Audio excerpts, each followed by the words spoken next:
Good afternoon everyone, I'm 𝐀𝐧𝐜𝐢𝐞𝐧𝐭. So this is the continuation of the early Indians.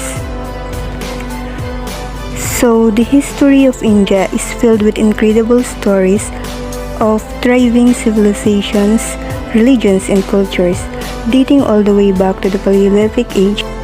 India's civilization is one of the oldest that we know and has played a part on the world stage for centuries.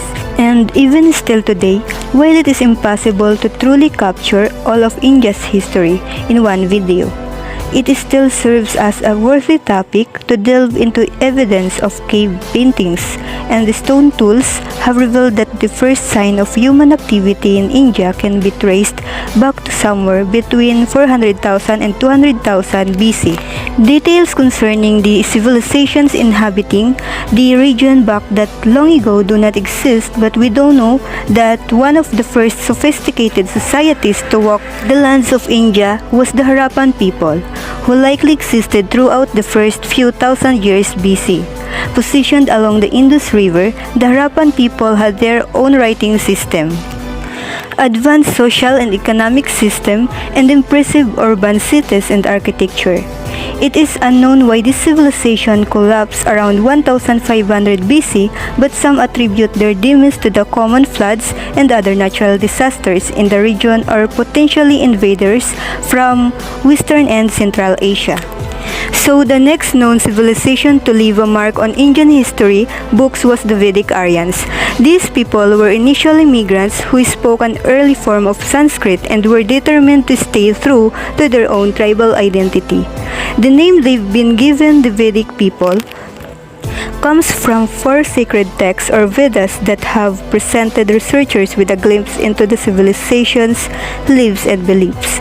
So these Vedas are often considered to be the oldest Hindu scripts, and the Vedic civilization is believed to have spread their culture across a large portion of India by roughly 1000 BC with them.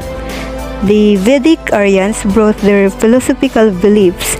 These ideas represent a theory that happiness and salvation come from a person's morals and ethics, and one's path should be based upon their place in life but should always be righteous and good. The Vedic Aryans also shared their societal system as they extended their reach.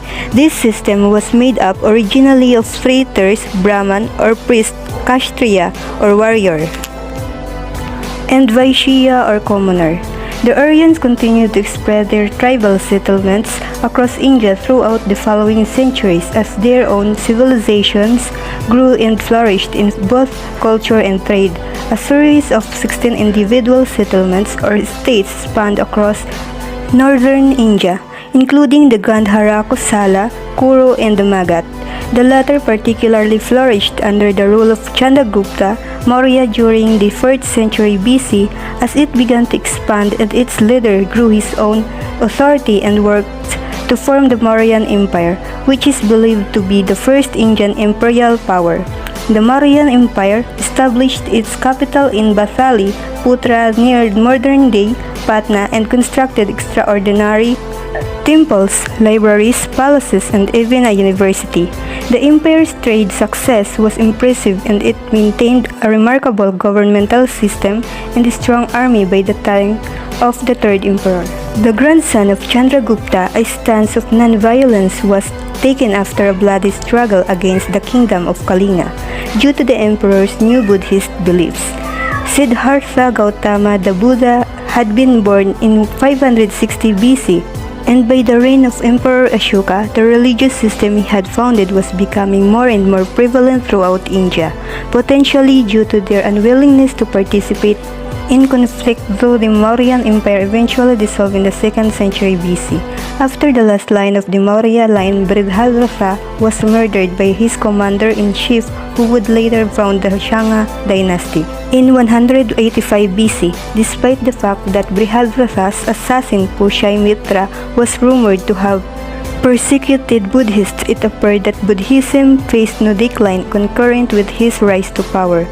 During Pushromitra's reign, his kingdom maintained authority over a series of provinces as he stood his ground against other powers attempting to expand their territory towards his own after their monarch's death, though his dynasty seemed to have fallen in terms of importance.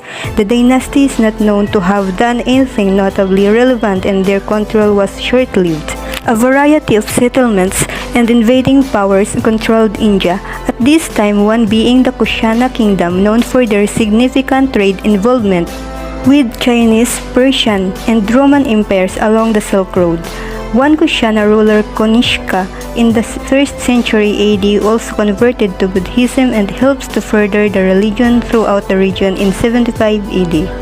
The Kushana kingdom marks a new era, the Shakara era, a bit of distance from the Kushanas in the south. A handful of other powers rose, fell, and fought for supremacy amongst each other. The kingdoms of Satavahana, Kira, Kula, and Panha were some of the major authorities in the south during this time. And through the classical age, the Gupta Empire became the face of northern India. During the classical age, and the majority of the region was united under their authority during what is often described as northern India's golden age.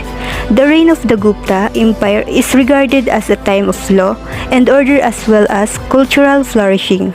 The rulers of the empire were no strangers to military expedition but aims to expand their territory through peaceful means such as martial alliances, no less than through military action. Though the Gupta Empire had extensive success over centuries, they eventually reached a point of decline between the 5th and 6th centuries. So that's all. Thank you.